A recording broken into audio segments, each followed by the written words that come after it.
What's going on, everybody? It's Pastor Kevin coming back to you for virtual confirmation. I'm excited to be here as we continue studying the commandments.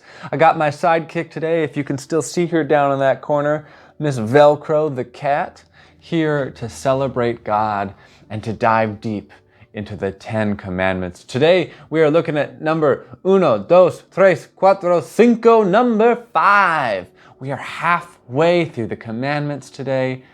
And we enter what might be the commandment that most of us think is the easiest to understand, but might also be one of the richest commandments, in my opinion.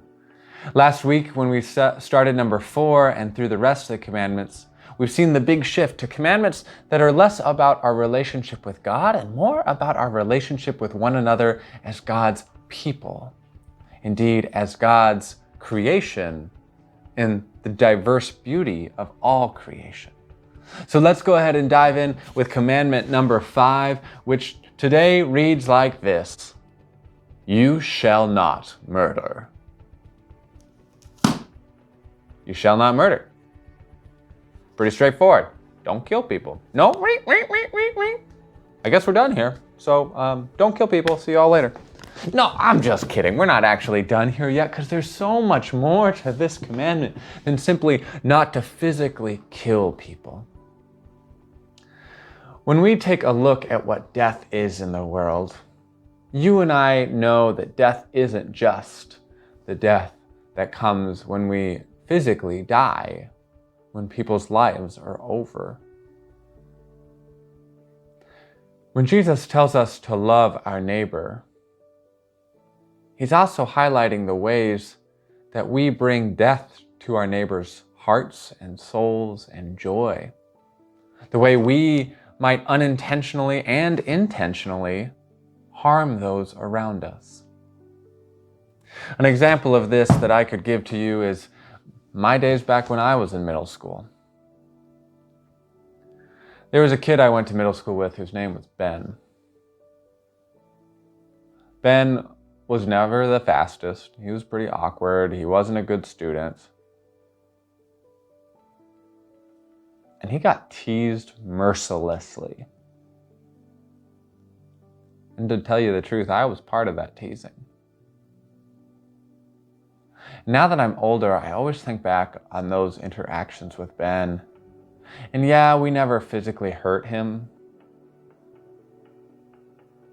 But I wonder in what ways we brought death into his heart, into his soul, the ways we kept him from living a full, flourishing life.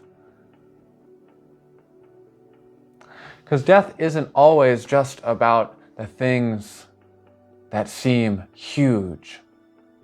It's about all those little things we do to harm one another, the hard thoughts we have, the words we say, the gossip behind someone's back. Heck, it's even about the ways that we unintentionally and intentionally harm God's creation. Littering, single-use plastics.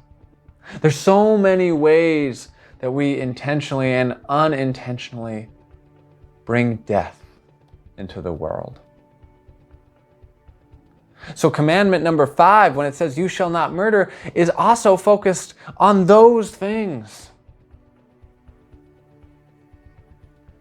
Can you think of ways that you might bring death into others' lives or into the world? Either intentionally or unintentionally, big ways and small. You ever teased someone? You ever thought bad thoughts about someone? You ever talked about someone behind their back? All those ways can bring death. But as we talked about last week, commandments aren't just about the you shall nots. Because if we only talk in the shall nots, what's up, Velcro? If we only talk in the shall nots, well, it's like a lifeguard telling you not to run at the pool. First thing you want to do is run. Commandments are also about the positives. If we shall not murder, if we shall not bring death, how shall we bring life? And to know more about that, we turn to Jesus' words, love your neighbor as yourself. Because life is about flourishing. It's about helping one another to flourish. And that takes so many different ways. It means not just not harming one another. It means being there for one another, sharing what we have, being there in joy and sharing laughter, hugging one another when we're sad, making space when we're angry, listening to those who are downtrodden and broken, and helping to change systems in the world that make some seem less and some seem more. Ways of flourishing can be really tangible. It can be like giving a coat at a coat drive for those who need warmer clothing. And it can be very simple little acts that you don't even notice, like just being there for a friend. You, beloveds, can be part of that flourishing of life. You can choose to create life instead of creating death. I wonder what ways you can think of that you have helped not just not bring death, but bring life into the world, to bring life into your family, to you, to your friends, to those you meet, and maybe even creation itself.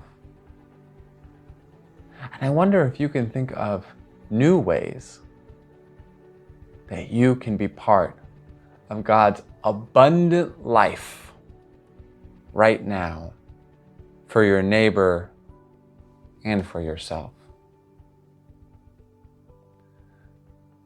You shall not murder, and you shall be a life bringer. It's been great to be with you for commandment number 5. We're halfway through. Way to stick it out. I look forward to bringing commandment number 6 to you next week. But until then, love God, love your neighbor, and love yourself.